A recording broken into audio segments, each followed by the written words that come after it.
दोस्तों ये मूवी 2024 में आई है और ये रिसेंटली रिलीज हुई है। तो आइए मूवी की कहानी शुरू करते हैं। कहानी की शुरुआत में हम कुछ लड़कियों को देखते हैं जिन्हें कुछ गुंडों ने कैद करके रखा हुआ था। उन लड़कियों को एक जगह से दूसरी जगह शिफ्ट किया जा रहा था, लेकिन तभी अचानक वहाँ पर एक पुलिस ऑफिसर आ जाता है और वो उन लड़कियों को बचाने की कोशिश करता है। लेकिन तभी उस ऑफिसर को एक कॉल आती है और इन लड़कियों को जिसने किडनैप करवाया है ये उसी आदमी का कॉल था। और वो गुंडा ऑफिसर से कहता है कि यदि तुमने इन लड़कियों को बचाया तो तुम्हारी बेटी नहीं बचेगी, क्योंकि तुम्हारी बेटी मेरे कब्जे में है। ये सुनने के बाद वो पुलिस ऑफिसर रोने लग जाता है और चुपचाप मजबूर होकर वहाँ से चला जाता है। और अगले सीन में हम जॉन और उसकी बेटी खुशी को देखते हैं। जॉन खुशी को स्कूल छोड़ने जा रहा था, लेकिन आज खुशी काफी नाराज है क्योंकि उसके पापा हमेशा उसे देरी से स्कूल छोड़ने जाते हैं। वो दोनों बाइक से जा रहे थे, तभी साइड से एक कार आती है और वो कार खुशी और जॉन के ऊपर पानी उछाल देती है। इस बात से खुशी काफी गुस्सा हो जाती है और जॉन उस गाड़ी का पीछा करता है और फिर उस कार को रुकवाकर उस ड्राइवर से कहता है कि वो उसकी बेटी से माफी मांगे। इसके बाद वो कार वाला उसे सॉरी बोलता है और वहाँ से चला जाता है। और यहाँ दरअसल जॉन ने उस कार वाले से रिक्वेस्ट की थी कि वो उसकी बेटी से माफी मांगे, ना कि उसने कोई दादागिरी दिखाई थी। और इस बात से भी खुशी अपने पापा से नाराज रहती है क्योंकि उसे लगता है कि उसके पापा बहुत ही ज्यादा डरपोक हैं और वो कभी किसी से फाइट नहीं करते। खैर अब दोनों स्कूल पहुंच जाते हैं। खुशी की टीचर तारा उसे डांटने लग जाती है कि तुम रोज लेट आती हो। और यहाँ हम बता दें कि जॉन की एक बेकरी है, उसी में वो काम करता है और बाकी का समय अपनी बेटी के साथ बिताता है। अगले दिन जॉन देखता है कि खुशी के फेस पर चोट लगी थी। उसने बताया कि उसे रोनी नाम के लड़के ने थप्पड़ मारा था। जॉन खुशी से पूछता है कि तुमने क्या किया था जिस वजह से रोनी ने तुम्हें थप्पड़ मारा। खुशी ने बताया कि उसकी कोई गलती नहीं थी, लेकिन मैंने उसे पलटकर थप्पड़ नहीं मारा क्योंकि आपने ही सिखाया है कि लड़ाई झगड़ा नहीं करना चाहिए। इसके बाद जॉन उसे समझाता है कि हमें इतना भी बर्दाश्त नहीं करना चाहिए कि हमें कोई बिना वजह थप्पड़ मारकर चला जाए। हमें एक बार उसे भी सबक सिखाना चाहिए। इसके बाद खुशी अगले ही दिन स्कूल जाकर जॉन की बहुत पिटाई करती है। इसके लिए खुशी की टीचर तारा जॉन को चर्च के पास बुलाती है और वो जॉन को डांटती है कि उसे अपनी बेटी को लड़ाई झगड़ा नहीं सिखाना चाहिए। इस पर जॉन कहता है कि पहले रोनी ने खुशी को थप्पड़ मारा था। तभी जॉन देखता है कि कुछ गुंडे उसकी कार को टक्कर मार देते हैं और ये वही गुंडे थे जिन्होंने उन लड़कियों का किडनैप किया था। खुशी ये सब देखकर उन गुंडों को बहुत ज्यादा बोलने लग जाती है, लेकिन जॉन उनसे लड़ाई करने की वजह खुशी को शांत कराता है और उसे अपने साथ घर लेकर जाने लगता है।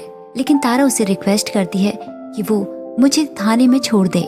जैसे ही जॉन तारा को लेकर थाने के सामने पहुंचता है, वो पुलिस वालों को देखकर बहुत ज्यादा डर जाता है। और यहाँ हमें पता चलता है कि वो गुंडे एक लड़की का पीछा कर रहे थे और वो लड़की जॉन की गाड़ी में छुप गई थी। इसलिए तारा जॉन को बिना बताए उसे थाने तक लेकर आई ताकि वो लड़की उन गुंडों की कंप्लेन कर सके। तारा उस लड़की को लेकर थाने के अंदर जाने लगती है और अपनी टीचर का पीछा करते हुए खुशी भी थाने के अंदर चली जाती है। खुशी को अंदर जाते हुए जॉन देख लेता है। वो थाने के अंदर नहीं जाना चाहता था, लेकिन वो डरते हुए अंदर चला जाता है और वो वहाँ जाकर तारा को डांटने लग जाता है कि उसे खुशी को अंदर नहीं लाना चाहिए था। लेकिन तारा को खुद पता नहीं था कि खुशी उसके पीछे पीछे आ गई है।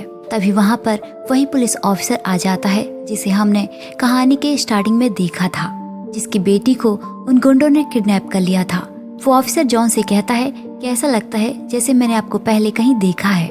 इस पर जॉन हंसने लग जाता है और वो कहता है कि मैं बचपन से ही यहीं पर रहा हूँ और इस शहर से कभी बाहर नहीं गया और मैं एक छोटी सी बेकरी चलाता हूँ और अपनी बेटी को संभालता हूँ। इसके अलावा मेरा दूसरा और कोई काम नहीं है। और फिर जॉन खुशी को लेकर वहाँ से जाने लगता है, लेकिन तभी वो पुलिस ऑफिसर सत्या नाम कहकर आवाज मारता है और ये नाम सुनकर जॉन तुरंत ही पलटकर ऑफिसर को देखने लग जाता है। लेकिन वो पुलिस ऑफिसर कहता है कि मैं तो किसी और सत्या को बुला रहा था। और अब तारा भी हैरान थी कि सत्या नाम के आदमी को बुलाने पर जॉन क्यों पलटा और वो इस नाम को सुनकर इतना हैरान क्यों हो गया। और अब पुलिस ऑफिसर वीर उस गुंडे को फोन करके कहता है कि वो लड़की मेरे पास आ गई है, इसके बदले मुझे मेरी बेटी चाहिए। और अब उनके बीच ये डील डन हो जाती है और वीर उन गुंडों को ये भी बताता है कि किसी ने तुम्हारे खिलाफ कंप्लेन की है और उसका नाम वो जॉन बताता है। और यहाँ पर वीर ने झूठ बोला था कि जॉन ने उन गुंडों के खिलाफ कंप्लेन की है। दरअसल उसका ये प्लान था कि जैसे ही मैं उन गुंडों को बताऊंगा कि जॉन ने तुम्हारे खिलाफ कंप्लेन की है, वो गुंडे उसे मारने के लिए जाएंगे। और फिर हम रात को देखते हैं कि जॉन खुशी को सुला रहा था। तभी वो देखता है कि उनका कुत्ता बहुत ज्यादा भौंक रहा है। जॉन जैसे ही कमरे से बाहर आता है तो वो गुंडे जॉन को मारने के लिए वहाँ पर आ गए थे और फिर वो गुंडे जॉन को बहुत ज्यादा मारते पीटते हैं। जॉन उनके सामने हाथ जोड़ के खड़ा हो जाता है और कहता है, मैंने आपके खिलाफ कंप्लेन नहीं की, आपको किसी ने झूठी खबर दी है। मैं एक सीधा साधा आदमी हूँ और मैं आपके खिलाफ कंप्लेन क्यों करूँगा। और वो गुंडे जॉन को धमकी देने लग जाते हैं कि वो उसकी बेटी को भी नहीं छोड़ेंगे। ये बात सुनकर जॉन बहुत ज्यादा गुस्से में आ जाता है और उन सबको एक एक करके पीटने लग जाता है। उसके अंदर इस बात का इतना ज्यादा गुस्सा भर गया था कि उसने उन सब की एक एक करके हड्डियां तोड़ दी। उसे देखकर ऐसा लग रहा था कि जॉन है ही नहीं, इसके अंदर कोई और आ गया है। और दूसरी तरफ हम तारा को देखते हैं। तारा जॉन को सत्या नाम से सर्च करती है और उसे उसके बहुत सारी फोटोज मिलते हैं, जिससे पता चलता है कि जॉन एक आईपीएस ऑफिसर था। वहाँ से तारा तुरंत ही जॉन के घर पहुँच जाती है और फिर हमें यहाँ से कहानी 6 साल पहले की दिखाई जाती है। और फिर हमें देहरादून का एक गवर्नमेंट स्कूल दिखाया जाता है, जहाँ के एक क्लासरूम में कुछ गुंडों ने कब्जा किया हुआ था। और फिर वो गुंडे एक एक बच्चे को पीट पीट कर क्लास से निकालते जा रहे थे। तभी वहाँ पर एक पुलिस ऑफिसर आता है। वो पुलिस वाला उन बच्चों को गुंडों से बचाने की कोशिश करता है, लेकिन वो गुंडे पुलिस वाले का मजाक उड़ाते हैं और वो उसे भी मारकर वहाँ से भगा देते हैं। और अब यहाँ पर एंट्री होती है आईपीएस ऑफिसर सत्या की, क्योंकि जब वो गुंडे किसी के हाथ काबू नहीं आ रहे थे तो फिर वहाँ पर सत्या को बुलाया गया। सत्या ने उन गुंडों को मिनटों में सबक सिखा दिया और अपनी छड़ी से उन्हें बहुत ज्यादा मारा पीटा और उन गुंडों को अरेस्ट कर लिया जाता है। और यहाँ हमें पता चलता है कि सत्या एक ईमानदार पुलिस ऑफिसर है और उसने बहुत से बड़े बड़े काम किए हैं, जिस वजह से उसके बहुत सारे फैन भी है। और सत्या अपनी माँ के साथ रहता है। उसकी माँ चाहती है कि सत्या की अब शादी हो जाए। इसके लिए उसकी माँ एक लड़की को देखने जाती है और साथ में सत्या को भी लेकर जाती है। लेकिन वो लड़की सत्या को बताती है कि सत्या बहुत अच्छा इंसान है, उसमें कोई कमियां नहीं है, लेकिन वो लड़की किसी और से प्यार करती है, इसलिए वो उससे शादी नहीं कर सकती। और जब सत्या और उसकी माँ वापस घर जा रहे थे तो सिग्नल पर एक लड़का भीख मांग रहा था और वो लड़का सत्या के पास आ जाता है। सत्या उससे कहता है कि वो उसे पैसे नहीं देगा, लेकिन वो उसे स्कूल भेजेगा। तभी वहाँ पर एक लड़की आ जाती है और वो उस बच्चे से कहती है कि चुपचाप यहाँ से चल, नहीं तो वो आ जाएगा और तुझे बहुत ज्यादा पीटेगा। तभी वहाँ पर एक आदमी आता है और वो उन दोनों बच्चों को वहाँ से भगा देता है और वो सत्या से कहता है कि मैंने सब कुछ सुन लिया है और वो इन बच्चों को स्कूल ना ही भेजे तो अच्छा है और अपने काम से काम रखे और यहाँ से निकल जाए। और फिर सत्या अपनी माँ को घर छोड़कर वापस वो उसी गुंडे की जगह पर आता है और उन लोगों को बहुत ज्यादा पीटता है और उन सभी को पीटकर हॉस्पिटल लेकर आता है। जब डॉक्टर उन गुंडों की ये हालत देखती है तो वो सत्या पर गुस्सा होने लगती है कि उसे इस तरह से इन लोगों को नहीं मारना चाहिए था। इस पर सत्या कहता है कि ये लोग उन बच्चों के साथ इतना बुरा बर्ताव करते हैं, उनसे रोड पर भीख मंगवाते हैं, क्या ये सब सही था? ये सुनकर डॉक्टर को भी बुरा फील होता है और वो सत्या से माफी मांगती है। और फिर मीरा सत्या से पूछती है कि क्या वो शादीशुदा है। इस पर सत्या कहता है कि वो सिंगल है। ये सुनकर मीरा मुस्कुराने लगती है और 8 बजे सत्या को कॉफी पर बुलाती है और शायद सत्या को भी मीरा पसंद आ गई थी, इसलिए वो ज्यादा कुछ नहीं सोचता और मीरा से मिलने 8 बजे कॉफी शॉप में चला जाता है। और इस तरह कुछ वक्त बीत जाता है। अब सत्या और मीरा एक दूसरे को पसंद करने लग गए थे, इसलिए सत्या मीरा को अपनी माँ से मिलवाता है। लेकिन अभी सत्या को डर था कि उसकी माँ को मीरा पसंद आएगी या नहीं। लेकिन जब सत्या मीरा को अपनी माँ से मिलवाने ले जाता है तो इसकी माँ को मीरा बहुत पसंद आती है। और दूसरी तरफ हमें नाना नाम के गुंडे को दिखाया जाता है। वो एक पावरफुल गुंडा है जो गरीब लड़कियों को पकड़कर उन्हें सप्लाई करने का काम करता है और यही उसका धंधा है और उसे बड़े बड़े नेता डरते हैं। उसका एक बेटा है जो मंत्री बनना चाहता है। दरअसल नाना के बेटे से किसी ने टोल टैक्स मांग लिया था, इसलिए वो अपने पिता से काफी नाराज था कि उसे भी एक पावरफुल नेता बनना है ताकि समाज में उससे भी लोग डरें। और फिर नाना अपने बेटे को गले से लगाकर कहता है कि वो एक फाइनेंस नेता बनेगा। यहाँ सत्या के पास एक लड़की के पेरेंट्स आते हैं। वो बताते हैं कि उनकी बेटी 3 दिन से लापता है और हमने पास के थाने में कंप्लेन भी लिखाई थी और उन्हें 10,000 रुपए भी दिए थे, लेकिन अभी तक हमारी बेटी का कोई पता नहीं चला। वहीं पर खड़ा एक पुलिस वाला कहता है कि आपकी बेटी किसी के साथ भाग गई होगी। इस पर सत्या उस पुलिस वाले को डांटने लग जाता है और उस लड़की के माता पिता से कहता है कि आप चिंता ना करें, मैं आपकी बेटी को ढूंढ कर लाऊंगा।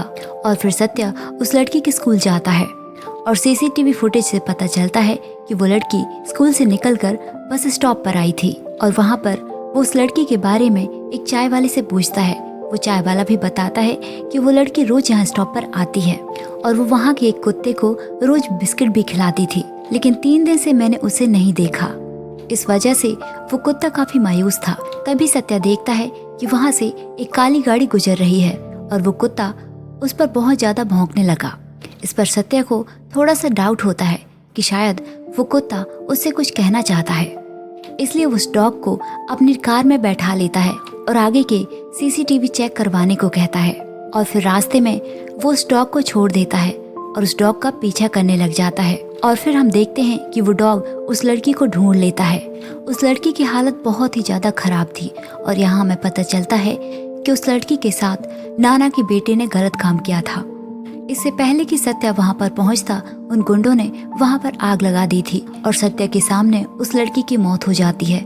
ये सब देखकर सत्या को बहुत बुरा लगता है क्योंकि उस लड़की ने सत्या से एक बार उसका ऑटोग्राफ लिया था और सत्या ने उन सबको भरोसा दिलाया था कि वो हमेशा उन्हें प्रोटेक्ट करेगा। फिर उस लड़की के अंतिम संस्कार के बाद सत्या सीधा ही नाना के बेटे को गिरफ्तार करने चला जाता है, लेकिन उसका बेटा घर पर मौजूद नहीं था।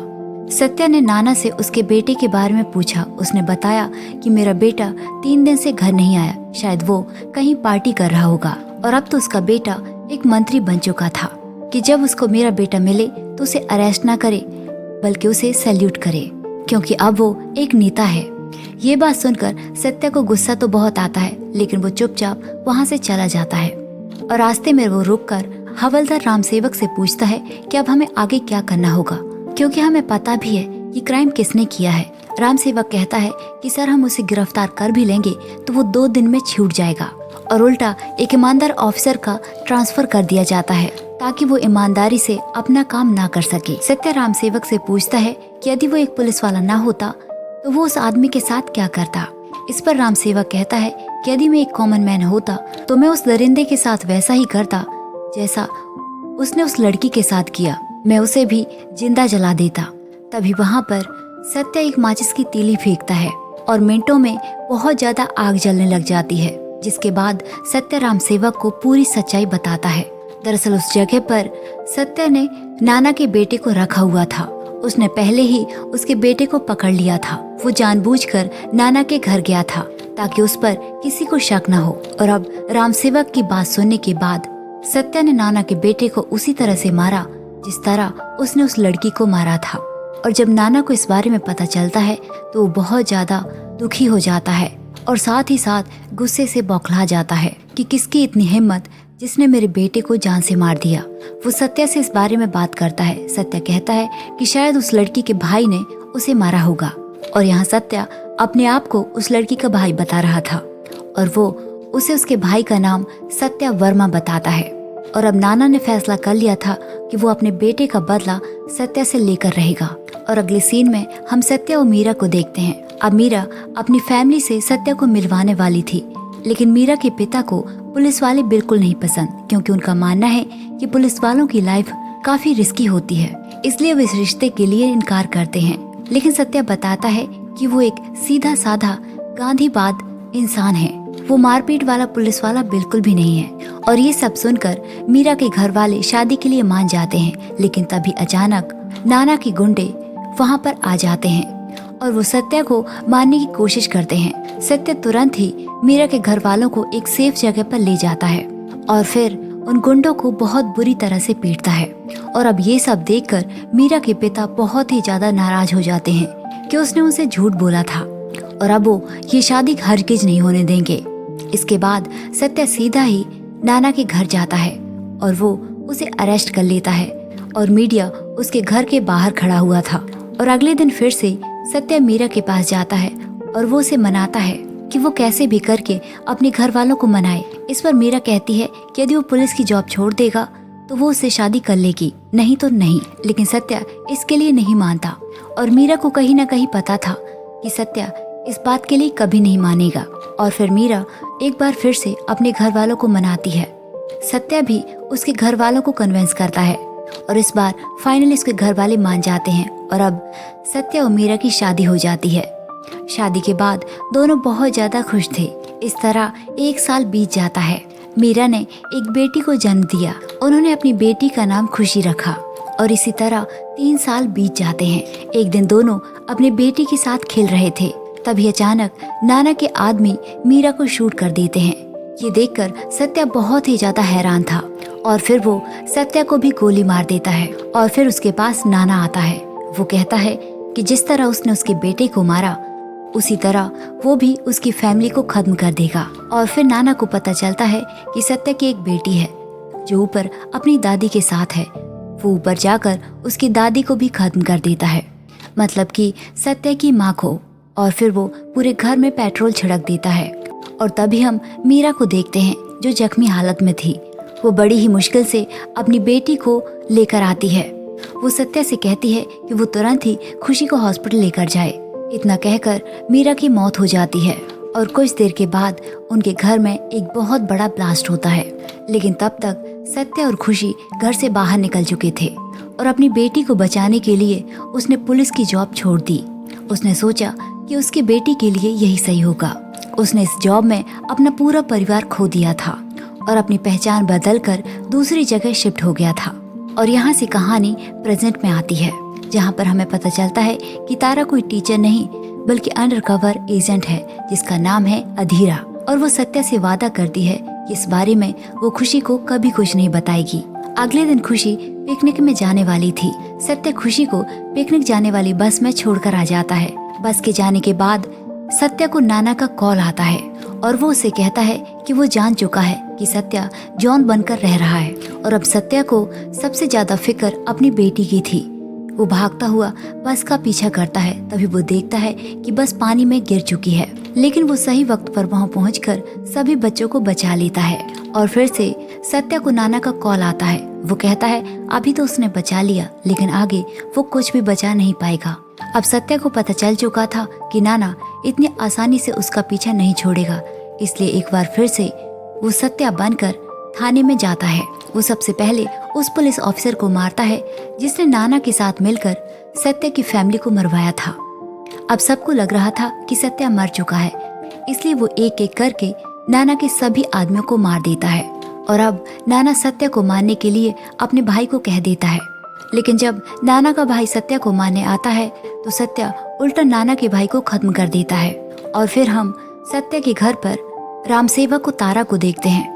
दरअसल वहाँ पर नाना के आदमी पहुँच चुके थे और उन लोगों ने खुशी को वहाँ से उठा लिया था। और अब खुशी उन्हीं लड़कियों के बीच पहुँच चुकी थी जिन्हें नाना के आदमियों ने कैद करके रखा हुआ था। लेकिन फिर हमें पता चलता है कि खुशी को बचाने की कोशिश में रामसेवक की मौत हो गई। और जब इस बात का पता सत्या को पता चलता है तो उसे बहुत ज्यादा दुख होता है और सत्या सीधा ही नाना के अड्डे में पहुंच जाता है जहां पर खुशी के साथ उन लड़कियों को रखा गया था। वहां पर बहुत सारे कंटेनर रखे हुए थे। खुशी उन लड़कियों को बताती है कि मेरे पापा मुझे ढूंढते हुए यहाँ जरूर आएंगे, इसलिए हमें इन कंटेनरों को हिलाना होगा जिससे पता चले कि हम कहाँ पर हैं। और फिर वो कंटेनर को धक्का देने लग जाती है और इससे सत्या को पता चल जाता है कि वो सभी किस कंटेनर में छुपे हुए हैं। और फिर सत्या नाना के सभी आदमियों को एक एक करके मार देता है और उन सभी लड़कियों को वहाँ से रिहा कराता है। अपनी बेटी के साथ उन सभी लड़कियों को उसने आजाद कर दिया था। और फिर खुशी सत्या से कहती है कि वो नाना को माफ कर दे। नाना ने बहुत गलत काम किया है, लेकिन इसके लिए वो उसे छोड़ दे। इस पर नाना स्माइल करने लग जाता है और सत्या से कहता है यदि उसने इस बार उसे नहीं मारा तो वो फिर से उसके पीछे आएगा और उसे खत्म कर देगा। इस बात पर सत्य हंसता है और वहाँ से चला जाता है। और फिर हम बाकी लड़कियों को देखते हैं, वो सभी गुस्से से आकर नाना को खत्म कर देती हैं। और अब हमें दिखाया जाता है कि सत्या और तारा एक अंडरकवर एजेंट थे और उन्हें एक मिशन में जाना था। वहाँ पर उन्हें एक आदमी ज्वाइन करता है और वो आदमी कोई और नहीं बल्कि सलमान खान है। ये सब मिलकर एक विलन को खत्म करते हैं। इसी के साथ ये मूवी यहीं पर खत्म हो जाती है। तो दोस्तों, ये थी हमारी आज की कहानी। हमारी कहानी आपको कैसी लगी कमेंट करके जरूर बताइए और ऐसी ही कहानियों के लिए हमारे चैनल को सब्सक्राइब कीजिए। Thanks for watching.